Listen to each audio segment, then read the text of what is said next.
Assalamu alaikum dear students, myself Naveed Ahmed. I'm here to teach you biology for grade 12 and we were discussing chapter number 21 cell cycle.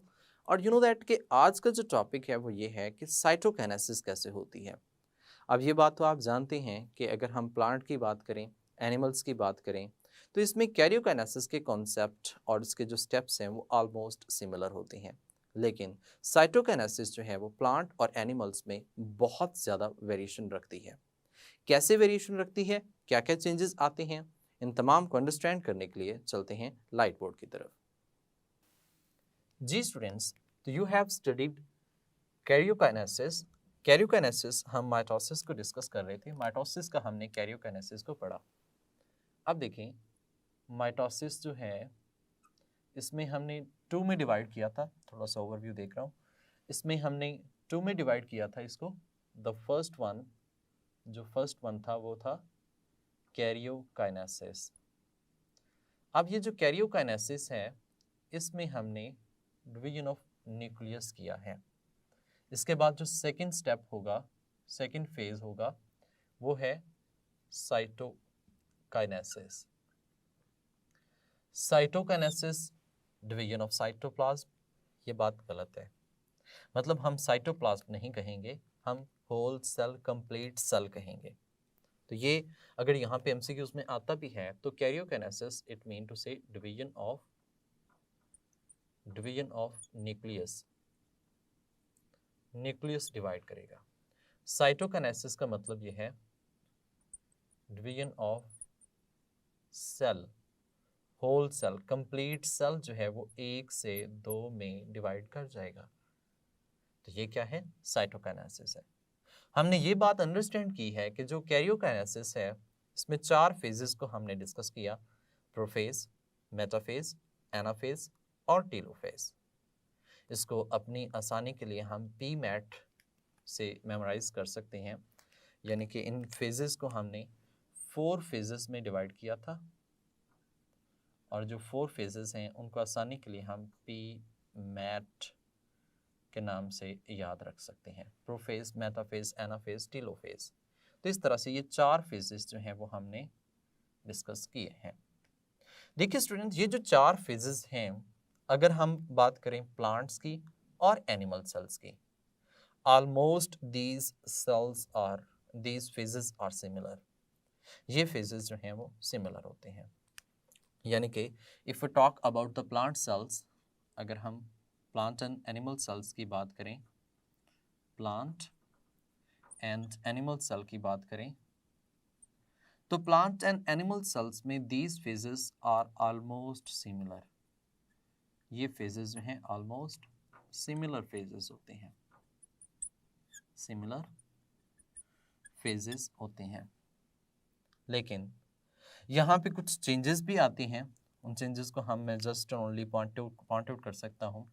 Like that, यहाँ पे ये कहा जा सकता है कि जो प्लांट सेल है, प्लांट सेल में पहली तो बात ये है कि जो अडल्ट मेच्योर प्लांट सेल होता है दैट लैक सेंट्रियोल, इसमें सेंट्रियोल मौजूद नहीं है। ये इंपॉर्टेंट एमसीक्यू है कि इसमें सेंट्रियोल्स मौजूद नहीं है। जब इसमें सेंट्रियोल मौजूद नहीं है तो क्या होता है? इसी तरह का एनालोगस एक स्ट्रक्चर मौजूद होता है। मतलब इसी तरह का एक, हम कहते हैं, एनालोगस स्ट्रक्चर मौजूद होता है। और वो एनालोगस स्ट्रक्चर जो होता है that is responsible for the formation of spindle fibres, mitotic apparatus. यही जो है एनालोगस स्ट्रक्चर जो है, यही आगे हम कहते हैं माइटोटिक अपरेटस बनाने में इन्वॉल्व होता है, माइटोटिक अपरेटस। और you know that mitotic apparatus में मेनली जो है वो स्पिंडल फाइबर्स ही हैं। अब वो जो स्पिंडल फाइबर्स हैं ये ट्यूबुलिन प्रोटीन से बने होते हैं।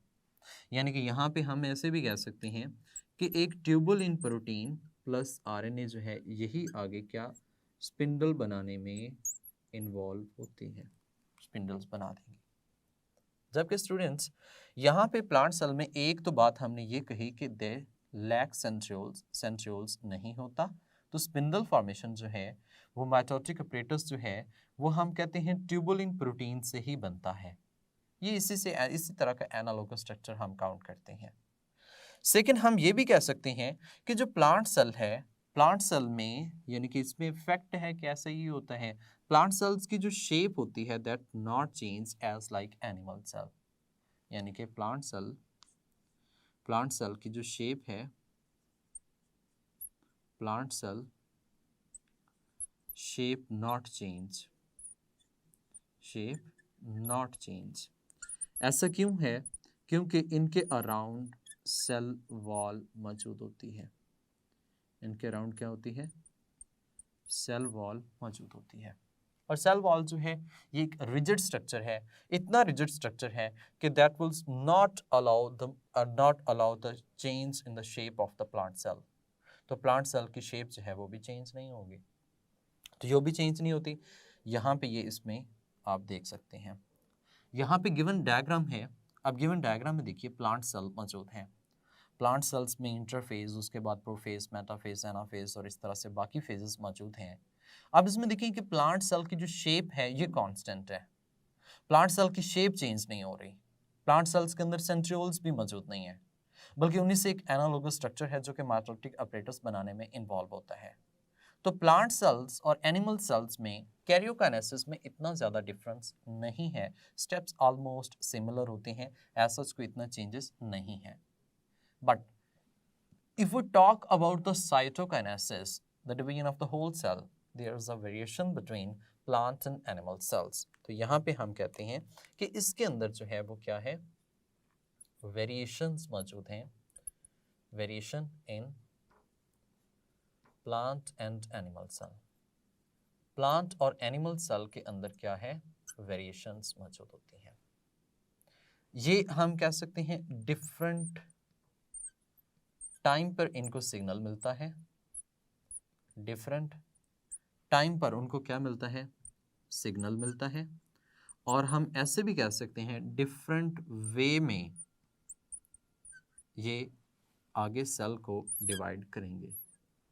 ये कौन सा अंदाज है और किस टाइम पे इनको सिग्नल मिलता है, ये हमने डिटेल में फर्दर डिस्कस करना है।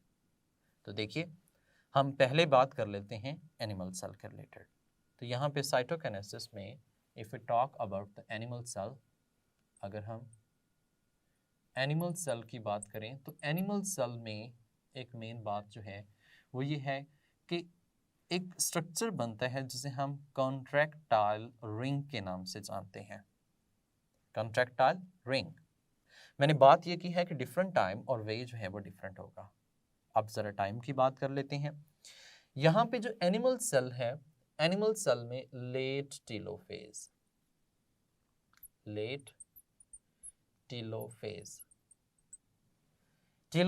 यू नो दैट कैरियोकाइनेसिस का आखिरी फेज है टीलोफेज, लेट टीलोफेज के दौरान जो स्ट्रक्चर है एस्ट्रल माइक्रोट्यूब्यूल्स, कौन सी ट्यूब्यूल्स, एस्ट्रल माइक्रोट्यूब्यूल्स। ये जो एस्ट्रल माइक्रोट्यूब्यूल्स हैं, these will send signal, microtubules send signal, यानी कि ये जो हैं ये सिग्नल सेंड करती हैं। कहां पर सेंड करती हैं? At equator of the cell, cell के बिल्कुल सेंटर में, at equator of the cell, equator of cell, cell के बिल्कुल दरमियान में। वहां पे स्ट्रक्चर मौजूद हैं एक्टिन और मायोसिन प्रोटीन्स। कौन से स्ट्रक्चर हैं? एक्टिन और मायोसिन प्रोटीन जो है वो मौजूद होती है। एक्टिन और मायोसिन प्रोटीन मौजूद होती है। ये जो एक्टिन और मायोसिन प्रोटीन है दैट इज एक्टिवेटेड, ये एक्टिवेट होती है। जैसे ही ये एक्टिवेटेड होती है, ये जो है ये एक रिंग बनाते हैं and that ring is known as contractile ring, contractile ring. ये जो कॉन्ट्रैक्टाइल रिंग है ये सेल को दरमियान में से पिंच ऑफ करता है, इनवर्ड मूव करवाता है। ये जो इनवर्ड मूवमेंट होती है and that is known as, वो जो स्ट्रक्चर सा वहां पे बन जाएगा इनवर्ड मूवमेंट की वजह से, उसको हम क्लीवेज फरो के नाम से मेंशन करते हैं। तो क्लीवेज फरो बन जाएगी इसके दौरान। यहाँ पे हम क्लीवेज फरो को डायग्रामेटिकली देखते हैं कि किस तरह से ये सारे फेजेस जो हैं, किस तरह से ये काम जो है वो हुआ है, जो कि एक सीक्वेंस वाइज सीक्वेंशियल वे में जो है वो चल रहा होता है। देखिए स्टूडेंट, एक एनिमल सेल है, that is a animal cell. अब एनिमल सेल में आपने जाना कि यहाँ पे क्या मौजूद हैं, सेंट्रियोल्स, और ये कौन सा फेज है, ऑलमोस्ट लेट टीलोफेज है। आप ऐसे कह सकते हैं टीलोफेज का फेज है। और टीलोफेज में ही क्या मौजूद होती हैं, क्रोमोसोम्स क्रोमेटिन में कन्वर्ट हो रहे होते हैं। ये क्रोमोसोम्स क्रोमेटिन में कन्वर्ट हो रही हैं, और टीलोफेज के अंदर ही ये जो मेम्ब्रेन्स होती हैं, these are going to be move inwards. ये इनवर्ड्स मूव करना स्टार्ट होती हैं यहाँ से। यहाँ पे अगर देखा जाए तो these are starting to move inward. ये इनवर्ड मूवमेंट स्टार्ट करती हैं। अब ये इनवर्ड मूवमेंट कैसे स्टार्ट करती हैं, क्योंकि यहाँ पे जो फाइबर्स मौजूद थे जिनको हमने एस्ट्रल फाइबर्स के नाम से मेंशन किया था, these astral fibres will send signal, और सिग्नल सेंड करेंगे तो यहाँ पर ये एक रिंग बनेगा, and that ring is known as contractile ring, which is made up of actin and myosin protein, जो एक्टिन और मायोसिन प्रोटीन की वजह से बना हुआ है। सो ये जो हमने कहा इनवर्ड मूवमेंट है, इसकी इनवर्ड मूवमेंट है, that inward movement is known as cleavage furrow. ये जो है ये क्लीवेज फरो कहलाती है। और ये जो रिंग इसमें बना है, that ring is known as contractile ring. Contractile ring, ये रिंग जो है वो कॉन्ट्रैक्टाइल रिंग कहलाता है जो इसमें बना है। अल्टीमेटली ये पिंच ऑफ होती जाएंगी और एक सेल जो है वो 2 सेल्स में डिवाइड हो जाता है। 1 cell is going to be divided into 2 cell, और इस वक्त इसके अंदर कंप्लीट न्यूक्लियस बन चुका होता है। इसके अंदर वो सेंट्रोसोम जो हैं, सेंट्रोसोम बन चुके होते हैं। सेंट्रोसोम, न्यूक्लियर ऑर्गेनाइज, न्यूक्लियस भी इसके अंदर ऑर्गेनाइज हो चुका है, न्यूक्लियस भी ऑर्गेनाइज हो चुका है, और क्रोमेटिन फाइबर्स जो हैं वो भी इसमें एग्जिस्ट कर रहे हैं, because chromosomes are going to be ended. और ये एक सेल से कितने बन जाते हैं, 2 डॉटर सेल जो हैं वो डेवलप हो जाते हैं। डॉटर सेल जो हैं वो डेवलप हो जाते हैं। अब यहाँ पे एक सेल से कितने बन गए हैं, 2 डॉटर सेल्स। एक बात आप नोट कीजिएगा, प्रीवियसली लेक्चर में हमने डिस्कस किया था, स्टार्ट किया था कि स्टार्ट पे 2 क्रोमोसोम्स हैं, और एंड पे भी देखा जाए तो हर एक न्यूक्लियस के अंदर 2-2 क्रोमोसोम्स मौजूद हैं। तो यानी कि अकॉर्डिंग टू माइटोसिस डेफिनेशन, तो हम ये कह सकते हैं the division of cell in which the chromosomes number same in daughter cell as of the parent cell is known as mitosis। तो parent cell में जो है वो भी 2 थे, तो daughter cells में भी ultimately कितने हैं, 2 हैं। यानी कि अगर parent cells diploid था तो ये cells भी आगे जो daughter cells होंगे ये भी कैसे होंगे, diploid होंगे।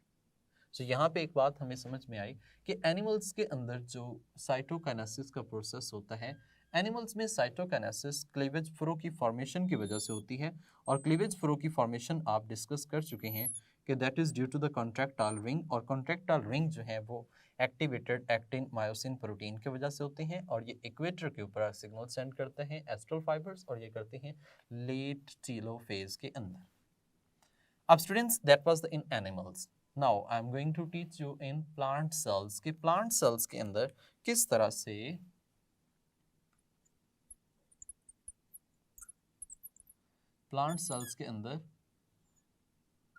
तरह से डिवीजन होती है। देखिए, प्लांट सेल में हमने एक बात मेंशन की कि इनकी जो शेप है वो चेंज नहीं होती, and the reason behind is that कि इसमें रिजिड टाइट किस्म की जो है वो सेल वॉल मौजूद होती है। So that's why plant cell shape is not change, plant cell shape जो है वो चेंज नहीं हो रही।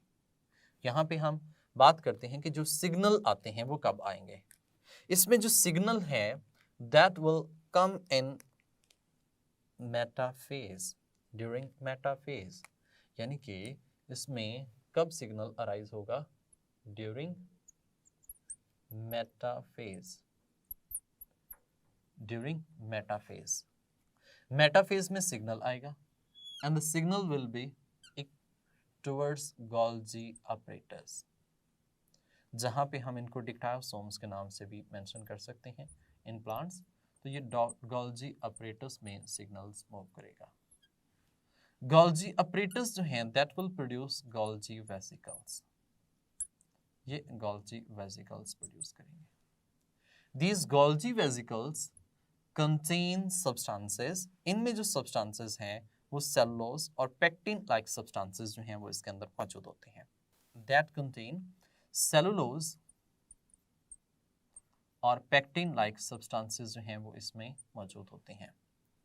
ये जो cellulose और pectin होते हैं ये आपस में फ्यूज होते हैं, फ्यूज होकर एक प्लेट बनाते हैं जिसको हम फ्रेगमोप्लास्ट कहते हैं, फ्रेगमोप्लास्ट। And this phlegmoplast is responsible for making cell wall between two cells. ये क्या बनाएगी? सेल वॉल की फॉर्मेशन जो है वो सिंथेसाइज कर देगी। लेट्स सपोज ये इस तरह से एक प्लांट सेल है एक हमारे पास, ठीक है। प्लांट सेल की जो शेप है वो चेंज नहीं होगी, ऑलमोस्ट इसी तरह से रहती है। इसमें जो न्यूक्लियस है वो इसका जो है वो चेंज होगा। न्यूक्लियस यानी 2 में डिवाइड कर जाता है, एक न्यूक्लियस एक साइड पर आ जाएगा और दूसरा न्यूक्लियस दूसरी साइड पे आ जाएगा। इसके अंदर वो सारा कुछ स्ट्रक्चर जो है वो मौजूद होगा, क्योंकि जो डिवाइडिंग सेल्स होते हैं ना इनके अंदर न्यूक्लियस अभी तक सेंटर में ही होता है, वैक्यूल्स होते हैं वो स्मॉल होते हैं। अब यहाँ पर सेंटर में क्या होगा, इस जगह पे ये वेसिकल्स इकट्ठे होना शुरू होंगे and that will move towards the inward to outward. ये यहाँ पे इस तरह से इकट्ठे होना शुरू हो जाएंगे। तो ये दरमियान में जो प्लेट बनेगी that is responsible to make cell wall and that is phragmoplast which is going to be originated from Golgi apparatus, जो कि गोल्जी apparatus से ओरिजिनेट होती है, यानी कि गोल्जी वेसिकल्स जो हैं उनके अंदर सेलुलोज पेक्टिन लाइक सब्सटेंसेस होते हैं एंड दीज सेलुलोज पेक्टिन जो होते हैं these are responsible for the formation of the cell wall, यही सेल वॉल की फॉर्मेशन में रिस्पॉन्सिबल है। तो यहाँ पे हम देखें तो ये जो प्लांट सेल बना है, इस प्लांट सेल के अंदर ये स्ट्रक्चर फ्रेगमोप्लास्ट है, ये आहिस्ता आहिस्ता इनलार्ज होता जाएगा, इस तरह से इनलार्ज होता जाएगा that will divide one cell to two cells. इसमें अल्टीमेटली क्या बन जाएगी, सेल वॉल जो है वो बन जाएगी और एक सेल जो है वो 2 में डिवाइड हो जाएगा। यहाँ पे एक बात नोट कीजिएगा, ये दरमियान से स्टार्ट होती है और अपवर्ड मूव हो रही होती है इस तरह से, यानी कि ऊपर की तरफ और नीचे की तरफ, जबकि यहाँ पे ये जो मोमेंट है ये इस तरह से इसके इनवर्ड मोमेंट होती है एक दूसरे की तरफ, एरो जैसे एक दूसरे की तरफ आ रहे हो, यहाँ से एरो ऐसे कह सकते हैं एक दूसरे से अवे मूव कर रहे होते हैं। सो ये जो है वो डिफरेंस है बिटवीन साइटोकाइनेसिस अगर हम प्लांट की बात करें उसके अंदर, और अगर हम एनिमल्स की बात करें तो उसके अंदर इन दोनों के जो टाइम सिग्नल है, यानी कि सिग्नल कब होगा इसको इसके डिवीजन के लिए, और उसका जो अंदाज है ये एक दूसरे से डिफरेंट है। सो इसमें जो मेन इम्पॉर्टेंट इसके ये MCQ हो सकता है कि किस वक्त इसको मैसेज मिलता है, यहाँ पे भी ऐसे ही है इसका ये MCQ। दूसरा ये क्वेश्चन हो सकता है यहाँ पे कि इसमें जो स्ट्रक्चर है वो कौन सा है, दैट इज क्लीवेज फ्रो, ये जो है वो इन्वॉल्व होती है। जबकि यहाँ पे बात करें फ्रेगमोप्लास्ट की तो इसमें भी ये भी MCQ है कि ये जो फ्रेगमोप्लास्ट है that is responsible for cytokinesis in plant sales, ये प्लांट सेल्स में साइटोकाइनेसिस की रिस्पॉन्सिबल है, जबकि एनिमल्स के अंदर क्लीवेज फ्लो की रिस्पॉन्सिबिलिटी होती है। जो कंटेंट यूटिलाइज हो रहे हैं इसमें जो कंटेंट है वो एक्टिन और मायोसिन प्रोटीन्स होती हैं, ये भी एक MCQ के पॉइंट ऑफ व्यू से इंपॉर्टेंट है। सेम यहाँ पे जो कंटेंट है वो सेलुलोज और पेक्टिन है, ये एक MCQ है। अब ये भी बात है कि इसमें गोल्जी apparatus इन्वॉल्व होते हैं और इसमें कोई गोल्जी apparatus वगैरह इन्वॉल्व नहीं होते। इसमें जो सिग्नल सेंड करते हैं वो कौन से फाइबर्स हैं, एस्ट्रल माइक्रोट्यूब्यूल्स जो हैं ये इसमें सिग्नल सेंड करने में क्या होते हैं, इन्वॉल्व होते हैं। So this is whole about mitosis. ये कंप्लीट हमने माइटोसिस के रिलेटेड पढ़ा, जिसमें एक बात हमें ये बात समझ आ गई कि वन सेल, एक सेल जो है that is divided into 2 cells, ये 2 सेल्स में डिवाइड हो जाते हैं, इधर इट इज हैप्लॉइड, तो ये भी कैसे होंगे, एप्लाइड होंगे, इधर इट इज डिप्लॉयड, तो आगे जो सेल्स बनेंगे वो भी कैसे बनेंगे, डिप्लॉयड ही बनेंगे। और एक माइटोसिस जो है उसमें कैरियोकाइनेसिस, साइटोकाइनेसिस है, और एक पूरी सेल डिवीजन के अंदर एक इंटरफेज है और उसके बाद फिर एम फेज होगा। जी स्टूडेंट्स, तो उम्मीद करता हूँ कि आपको साइटोकाइनेसिस इन प्लांट्स और एनिमल्स में अंडरस्टैंडिंग होगी। अब ये बहुत ही इंपॉर्टेंट शॉर्ट क्वेश्चन है कि फ्रेगमोप्लास्ट क्या होती है और क्लीवेज फ्लो क्या होती है। और ये एमसीक्यू के पॉइंट ऑफ व्यू से भी बहुत इंपॉर्टेंस की हामिल है। यानी कि इसमें हमने डिफरेंट टाइम ड्यूरेशन को देखा, कब उनको सिग्नल मिलता है, किस तरह से वो प्रॉपरली तरीके से यानी कि साइटोकाइनेसिस में इन्वॉल्व होते हैं। और एक बात मत भूलिएगा, साइटोकाइनेसिस का मतलब division of whole cell. Next हम डिस्कस करेंगे इंपॉर्टेंस ऑफ माइटोसिस, माइटोसिस की इंपॉर्टेंस क्या होती है। तब तक के लिए मुझे इजाज़त दें, अपना ख्याल रखिएगा, अल्लाह हाफिज़।